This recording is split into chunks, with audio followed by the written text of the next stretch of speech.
your guy, CEH, is back in the building, baby. Hey, what?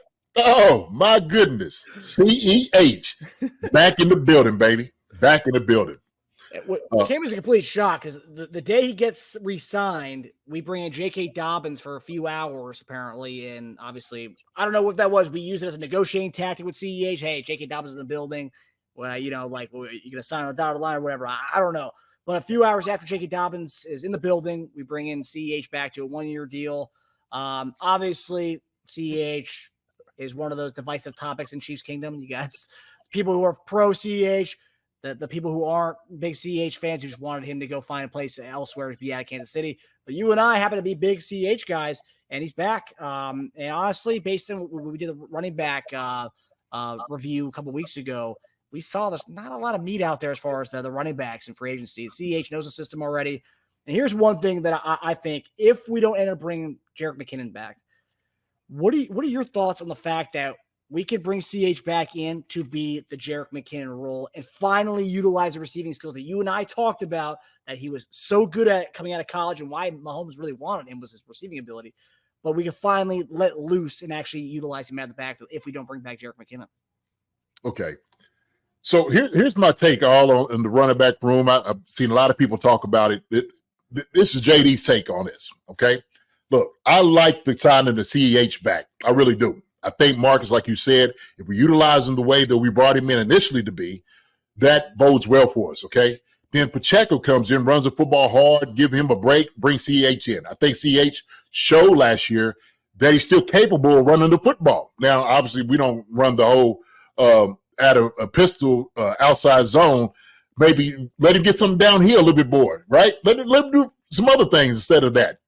Something where his shoulders are squared to the line of scrimmage. All right, I always talk about this. But I do like the CEH signing. I do. I think, man, they probably came in and started pulling on J.K. Dobbins' legs and stuff, and a bolt fell out. And they were like, uh-oh, we can't sign this guy. I don't know. We still might get J.K. Dobbins here, so I'm just being funny. But I do like the signing of CEH. I think it gives us a legitimate backup, a legitimate guy. And let's say you don't sign McKinnon. I still believe in Denarius Prince. I still do. We talk about, going to the draft, getting a guy, a running back, and, running backs up in the air. I mean, seriously, you can have guys that are very good running backs, and you never know what you're going to get out of them. We didn't know we was going to get a 7th-round pick and get Pacheco. If we decide to go get a running back, I don't think we use a high pick to go get a running back, because somebody was saying, first 4 rounds. Absolutely not. Not for me. For me, stay away from that. You want to go get somebody later on? Fine, that you might find a diamond in the rough, because you do find those guys who are diamond in the roughs, i.e. Pacheco. I think that's the route you need to go. We got CEH. Then we also got, like I said, we have Denarius Prince that could back up Pacheco. Not to mention the other guys that we have there too, right? So I think with CEH coming in, it gives us a little bit more of a solid core group of guys in that building. So that's why I like CEH. I like this signing. I think it's a great idea. He understands the offense. You got to kind of teach a guy when he comes in what he's got to do. I know everybody kept talking about J.K. Dobbins, man. J.K. Dobbins when was the last time he had a full season without being hurt and injured? I'll wait. Yeah, I don't think he has, to be quite honest with you. Yeah. He's looked good in flashes. Yeah, right. Hey, Tommy Max, yo, what's up, Tommy? Listen, Tommy, I'm going to say this, right? So maybe you don't put CH for the blocking. That's when, if Denarius Prince is doing his job, that's the guy that you use and you utilize for that, right? And so don't put him in a situation that he may not be as capable of, right? Like there's no reason to put him out there just to put him out there. Well, go out there and block for this defense. No, put somebody in here who is capable of doing that job. Hopefully they can find that guy in Prince, to do that. He's a bigger back. He's a guy that don't mind, like we said, a man of not a man of few words, right? And so hopefully he'll do the hitting goes on the field is what he's doing. Okay. So my thing is, man, I do like the CH thing. We utilize them the way we're supposed to.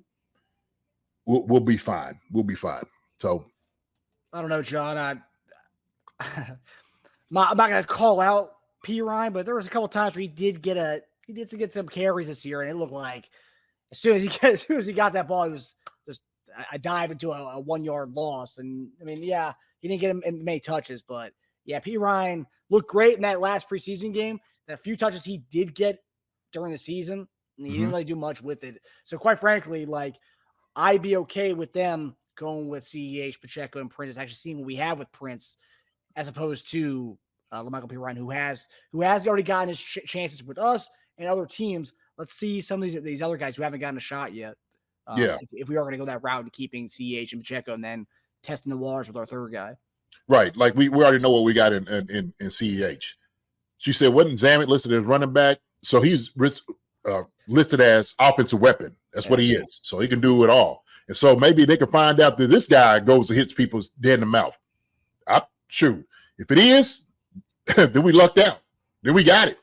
So we don't have to go get somebody else and scramble to try to find, another guy. I'm good with it. For me, I think that with the CEH signing, having somebody that the offense, the guys know him, you know what you're going to get out of him. This is a good signing for me. Okay. Yeah. And do you think, he's been with the team for 4 years now, comes back for this 1 year thing. Do you think there is a shot they actually could finally utilize him in the way that he was supposed to be drafted? My fear is that obviously, if we don't bring back McKinnon, someone's got to fill that role of being more of the receiving back, but also the kind of, being a third down blocker. But also, I'm just kind of scared we're going to bring him back and it's going to be business as usual. We're going to use CH like we've always used CH. And it'd be disappointing because there's a huge missed opportunity here, which I don't know why they're not utilizing him in the way he was drafted. It's still the biggest mystery to me. And I'm surprised we're bringing him back. When we talked about it on our running back show, we were talking about how that was such a big mystery. Them kind of not utilizing him in the way he should have been utilized. Maybe they do that finally. What do you think the chances are of them finally doing it that way after 5 years? They'll evaluate everything, all his plays last year, how they utilize him, Marcus, and hopefully they'll rectify that this year, obviously, by saying, look, we didn't utilize him like we thought we were going to do. Let's do a much better job of that, okay? So I'm going to trust the coaches to do that, to see the same thing you've seen. It was like, hey, man, why we have CEJ in this one? Like, we should have him on this play. Like, yeah, you're right. We should. Swing routes, screens, or, going down the hill. Yeah. Matter of fact, let's do that. So a lot of the, during off season is when that evaluation goes. So hopefully, Marcus, you're sitting and saying something in their ear and they're hearing it right now. Maybe they peering in on our show and saying, okay, what are Marcus and Jason saying? And they take our advice, right? So let's see. We'll see. I remember we drafted and the player comps came out. I was like, oh, he's Brian Westbrook. Oh, really? He's Brian Westbrook. Utilize him like Brian Westbrook, for crying out loud. And yeah, hopefully it happens finally this year, 5 years in. All right. So he mentioned he did good to us too. He made some plays for us last year. He looked good. He did. Yeah. When he had to step up when Pacheco was out for a game or two, yeah, he looked pretty solid. He did. That Patriots game, let's not forget that jump he had that in the back of the end zone to catch that thing. I want to see more of that. That's what I want to see. More of that. He shows it. That's the thing. It's like, oh my gosh, he's got receiving abilities, guys. Let's come on, Andy. You're the genius. Let's go. Hi, everybody. Thanks for watching. Subscribe here to get the latest from the show. Also, be sure to check out the best clips from Chief Concerns. And if you prefer to listen to the show, subscribe and follow us on Apple Podcasts, Spotify, and anywhere else you get your podcasts.